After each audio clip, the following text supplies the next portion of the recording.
Asthma के बारे में हमें बताएं कि ये क्या होता है, क्योंकि काफ़ी सारे पेशेंट जो हैं वो अस्थमा से जो है वो अफेक्ट हो रहे हैं। बेसिकली ये सांस की नालियों की एलर्जी है, जिसकी वजह से मरीज को रिपीटेड एपिसोड्स होते हैं सांस में खराबी के, चेस्ट टाइटनेस के, सांस में सीटी की आवाज़ आती है। हर इंडिविजुअल खुद ही डिसाइड कर सकता है कि उसको किस चीज़ के साथ उसका सांस खराब होता है। अगर आपको एस्मा तशखीस हो गया है तो आप इनहेलर से ना घबराएं, इनहेलर से you should take inhaler.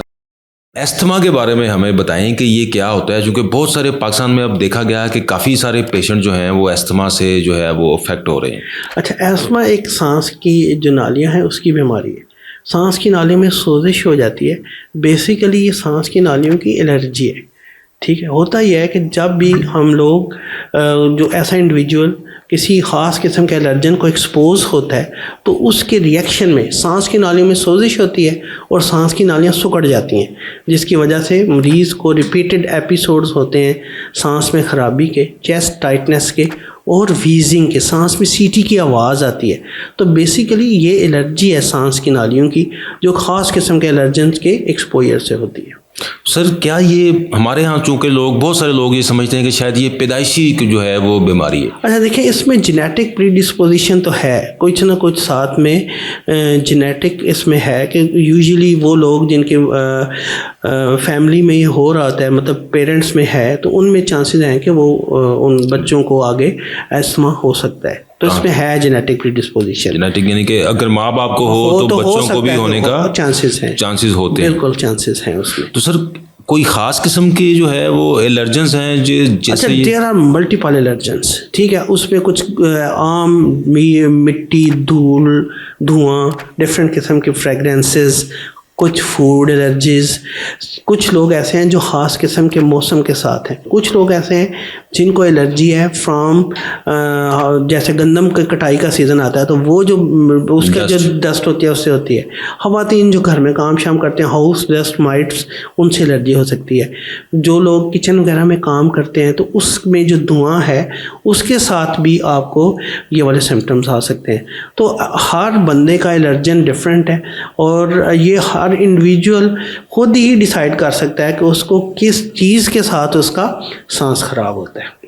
Sir, तो सर इसकी अलामात जो हैं वो मरीज़ को या किसी बच्चे को अगर ये हो या बड़े को हो तो कब उसको जो है वो आप टैग कर देंगे हाँ ये अब अस्थमा का मुस्तकिल पेशेंट? अच्छा देखें, बात यह है कि अगर किसी को रिपीटेड एपिसोड्स आ रहे हैं, पहले तो हम उसकी हिस्ट्री देखते हैं कि होता यह है कि मरीज़ जब किसी ख़ास एलर्जन को एक्सपोज हुआ तो उसको सांस खराब और इस तरह के अलामात आई, और जब थोड़ी बहुत दवाई ली और उसके बाद मरीज़ बिल्कुल ठीक रहता है, मतलब बिल्कुल परफेक्टली ऑल राइट, जैसे उसको कुछ हुआ ही नहीं। जब दोबारा कभी उसी एलर्जन को एक्सपोज होता है तो उसको सिम्टम्स आ जाते हैं। एक तो उसकी हिस्ट्री इंपॉर्टेंट है, फिर जब हमें हिस्ट्री सजेस्टिव हो तो हम उसको एक फेफड़ों का टेस्ट करते हैं जिसमें एक ख़ास किस्म की मशीन है जिसको स्पायरोमीटर कहते हैं।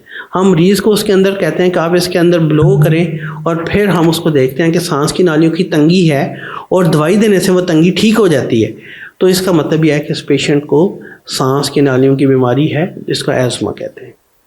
तो सर इसका क्या कोई इलाज अब यानी कि आपने देखा है कि लोग जो हैं वो साथ अपने पंप्स और वो सारा कुछ लेके चल रहे होते हैं, तो क्या सर ये मुस्तकिल इसका कोई हल है सर? देखें, जेनेटिकली आप ऐसे बने हैं, कुछ चीज़ों पे आपका जिस्म ओवर रिएक्ट कर रहा है।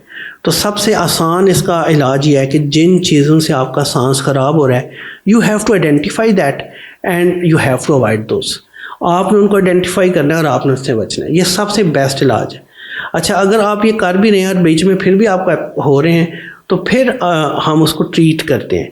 ट्रीटमेंट में दो किस्म की दवाइयाँ हैं। एक दवाई ऐसी होती है जो फौरी आराम के लिए है और दूसरी है कि जो सांस की नाली में सोजिश हो जाती है उसका परमानेंट आराम के लिए।